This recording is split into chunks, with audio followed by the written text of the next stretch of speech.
O Cruzeiro disse, não vamos contratar atacante porque vamos usar a base. Mas não contratou atacante e não usou a base. Eu acho que aí está um problema até mais grave. Assim, isso que você falou, Emerson, é um problema muito grave, mas essa situação que o Rodrigo pontuou também chama atenção. E a gente até falava na live, se eu não me engano, de ontem do Regenerativo, a gente chegou a comentar. Assim, o Cruzeiro, entendo que o Cruzeiro tinha que tirar alguns jogadores ali do elenco, mas na parte ofensiva, acho que o Cruzeiro dispensou jogadores demais e não pensou, talvez, em reposição. E aí tem a situação, claro, das lesões. O Cruzeiro não contava que os jogadores, no caso do Dineno, por exemplo, iam sofrer uma lesão grave, igual o Dineno sofreu. E a parte do Arthur Gomes, que a proposta ela já veio ali numa reta final da janela. Era uma proposta muito boa, o Cruzeiro teria mesmo que vender.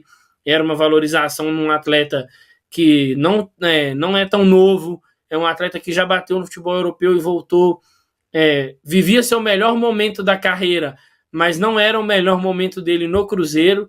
Então, assim, o Cruzeiro tinha que vender o Arthur, só que o Cruzeiro dispensou alguns jogadores que eu acho que estão fazendo falta.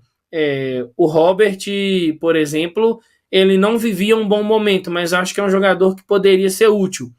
Então, assim, o Cruzeiro dispensou jogadores demais, como o Corleone apontou aí, só que acabou ficando ali sem opções. Acho que o momento do Cruzeiro hoje, ele pede quantidade. O Cruzeiro não tem quantidade. O Cruzeiro olha para o banco de reservas e tem poucas opções ofensivas. No jogo contra o Lanús, por exemplo, o Cruzeiro só tinha o Rafa Silva, que é um atleta que retorna de lesão. Então, acho que o Cruzeiro pecou um pouquinho, né, nesse tipo de questão no planejamento, principalmente quando você olha para essa questão de utilizaremos os jogadores da base e os jogadores da base não têm sido utilizados. Eu acho que o Cruzeiro, em sua maioria, pensando nas dispensas, e aí das mais diversas formas, por empréstimo, por venda, por saída de graça, realmente fez bem. O Cruzeiro precisava dar uma desinchada no elenco, liberar alguns jogadores que claramente não estavam agregando. O grande ponto é que não resolveu as principais carências, né? O Pedro até falou sobre o setor de ataque, a gente se lembra muito bem de toda aquela questão do Dudu, e depois disso o Cruzeiro aparentemente não foi atrás de nenhum atacante, né? Antes do Dudu teve o Júnior Santos, e aí depois disso o Dudu. Então, aparentemente, era um Cruzeiro que estava buscando sim mais um atacante no mercado, e naquele momento já tinha fechado com o Lautaro Dias.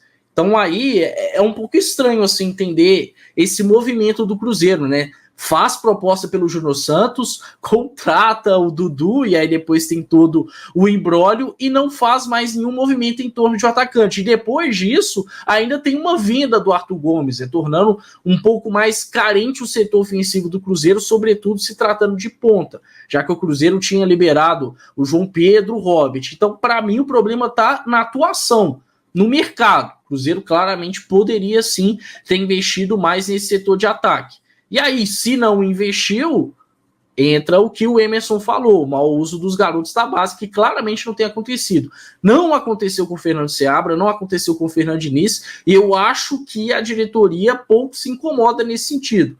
Fez esse discurso politicamente correto, mas internamente me parece que não existe um direcionamento para que o treinador venha estar utilizando esses garotos.